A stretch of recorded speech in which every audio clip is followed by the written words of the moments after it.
All right, so are Russian manicures worth all the hype? I mean, they're everywhere right now. But with all the talk about the risks, is it really worth it? Today, we are going to be going on a deep dive all about Russian manicures. To figure out what exactly is going on here, we'll be taking a look at this article from Birdie. It's called "What Are Russian Manicures? What to Know About the Controversial Nail Trend." Well, it's interesting how this technique has kind of blown up recently, but it's not exactly new. I mean, Russian manicures have been around for a while. They've just kind of recently become this phenomenon that's been getting a lot of attention, both good and bad. Yeah, the article mentions that the name probably comes from how meticulous Russian nail technicians are. I mean, it's known for being super precise Mm. and focused on getting this flawlessly polished look. So what exactly makes it so different? Well, unlike a traditional manicure, where you soak your nails in water, a Russian manicure uses an electric file. To remove the cuticles and shape the nails dry, it requires a lot of skill and precision, which is why it's so important to find a technician who really knows what they're doing. So instead of softening the cuticles, they're just completely removed. I've heard some dermatologists advise against that, right? That's right. The American Academy of Dermatology recommends keeping your cuticles intact because they act as a natural barrier against bacteria and infection. Removing them can make your nails more vulnerable. So that explains some of the controversy. But the article also talks about some pretty tempting benefits, like manicures lasting for over a month without chipping. I mean, that's pretty amazing for anyone who has trouble keeping their nails looking fresh. Yeah, the longevity is definitely appealing. And it's not just about lasting longer, it's also about the customized approach. Unlike a standard gel manicure, Russian manicures involve choosing a base coat based on your specific nail type, Hmm. so it's tailored to your needs. This helps to protect the nail and create a more durable base for the polish. Wow, the article even says that there's a base coat specifically made for Russian manicures. That's serious attention to detail, so it sounds like it's high maintenance, but also health conscious, Hmm. which is kind of unexpected. Yeah, it is interesting how this trend kind of walks that line. On one hand, you have the meticulous removal of the cuticles, which can cause damage if it's not done right. But then they really focus on natural nail health. Unlike acrylics or some harsh gels, Russian manicures just focus on enhancing your natural nails without adding any artificial layers. So it seems like the main thing to remember here is that Russian manicures do offer some great benefits, but the technique itself can be risky, and finding a skilled and experienced technician is absolutely crucial. Exactly. I mean, you wouldn't want just anyone Yeah. using a scalpel on you, right? Well, the electric file they use in a Russian manicure requires that same level of care and precision. That's a good point. So for someone who's thinking about getting a Russian manicure, what are the most important things to keep in mind when choosing a salon or a technician? Like, what are some red flags to watch out for? Well, first of all, don't just go by flashy pictures on social media. Really take the time to do your research. Look for salons that specialize in Russian manicures and have a good reputation for safety and hygiene. Check online reviews and see if you can find testimonials from real clients. Word of mouth is always helpful too. If you know anyone who's had a good experience with a Russian manicure, definitely ask for their recommendations. But the article also mentioned a few specific things to look for, like the technician's training and experience rate. Oh, yeah, absolutely. Don't be afraid to ask them about their qualifications. How long have they been doing Russian manicures? Do they have any additional certifications or training, specifically in this technique? A good technician will be happy to answer your questions and prove that they're experienced. And it's not just about how many years they've been doing it right. I mean, someone could have been doing manicures for years and still not be good at the techniques used in a Russian manicure. Yeah, exactly. It's really about having specialized training. I mean, there are actually schools and programs specifically for Russian manicure techniques. These programs go way beyond just the basics of a regular manicure, and they teach you all the ins and outs of using an electric file safely. Oh, wow. So it really is like its own separate thing, Yeah. like a niche within the nail industry. So would you say that finding a technician who went to one of these specialized schools is a good sign that they know what they're doing? It definitely can be, yeah. I mean, it shows that they're dedicated and that they've put in the work to master the technique. But it's also important to remember that continuing education is super important in any field, especially one that's constantly changing. Like with new techniques and tools all the time, a good technician will always be learning and staying up to date on the latest safety stuff. That makes sense. So besides checking their credentials and training, What else should people be looking for when choosing a salon for a Russian manicure? Like, what about the salon environment itself? Well, hygiene is super important. I mean, you want to make sure the salon is clean and well maintained. Pay attention to things like how they sterilize their tools, if the technicians wash their hands between clients, and just the overall cleanliness of the place. Yeah, I think we all kind of notice that stuff, even Yeah. if we don't realize it. Like, if a salon feels dirty or disorganized, that's definitely not a good sign. But what about during the manicure itself? Are there any red flags that a technician might not be using the electric file correctly? Oh, yeah, for sure. If you feel any pain or discomfort, when they're removing your cuticles, definitely say something right away. A good technician should be able to work gently and not hurt you at all. Also, pay attention to how they're using the file. It should be moving smoothly along your nail, Hmm. not pressing down too hard or moving it in a jerky way. So it's really important to be involved in the process and not be afraid to speak up if something doesn't feel right.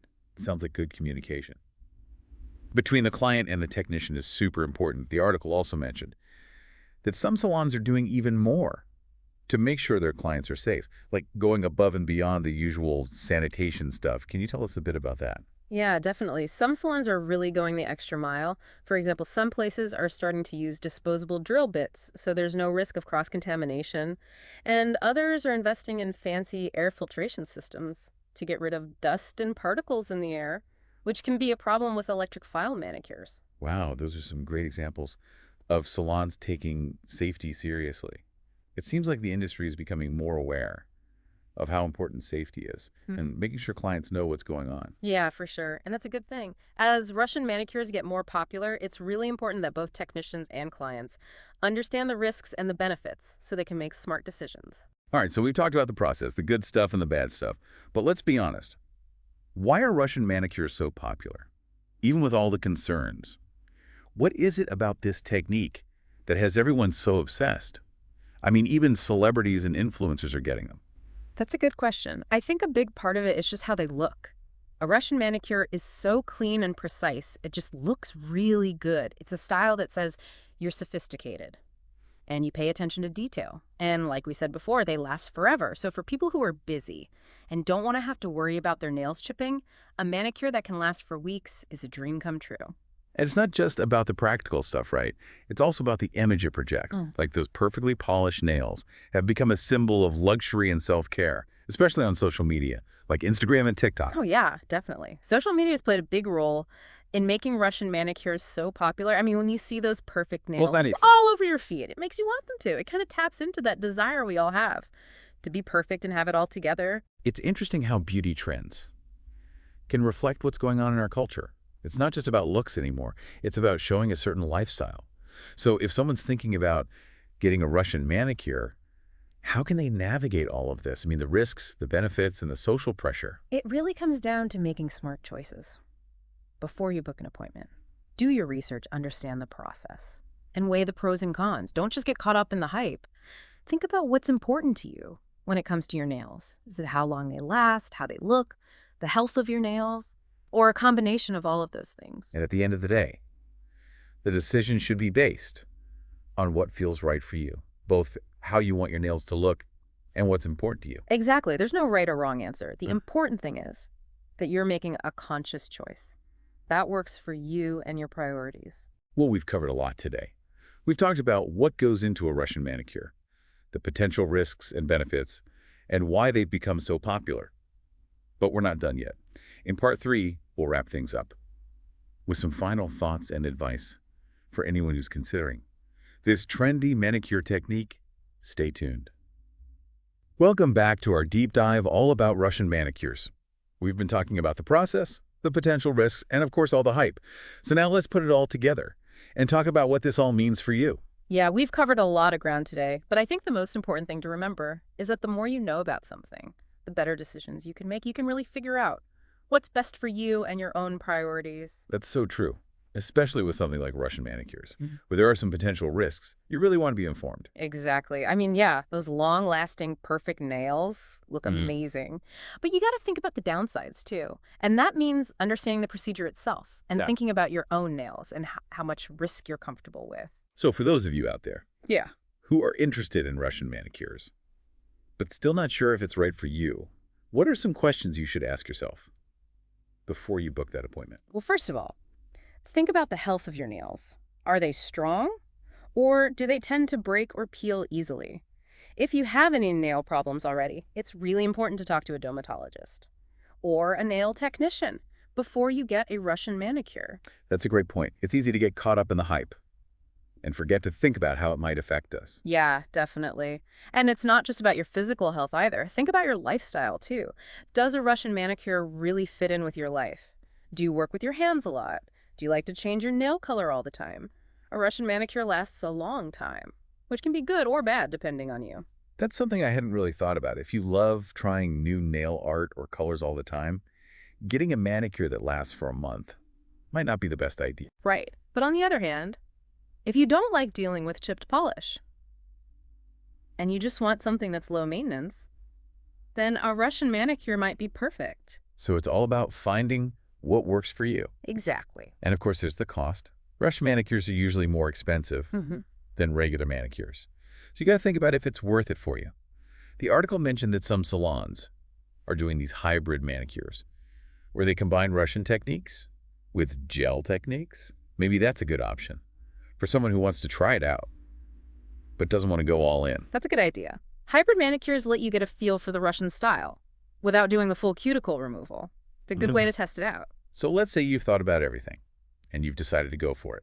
What are your top tips for making sure it's a good experience? Well, the most important thing is to do your research and find a good salon with technicians who really know what they're doing. Don't be afraid to ask them about their experience, how they keep things clean, the products they use. A good technician won't mind answering your questions. And while you're getting the manicure, pay attention to how it feels. If anything hurts or feels uncomfortable, don't be afraid to say something. Exactly. And don't forget about aftercare. Keep your nails moisturized and try not to pick or bite them. Remember, even the best manicure in the world can get messed up if you don't take care of it. Those are all great tips. I think this deep dive has shown how important it is to be an informed consumer. Do your research, ask questions, and make choices that are good for you. I agree. It's not just about following the trends. It's about making smart decisions that work for you and your values. Well, that brings us to the end of our deep dive, all about Russian manicures. We hope you found this helpful and that you learned a lot. Until next time, stay curious.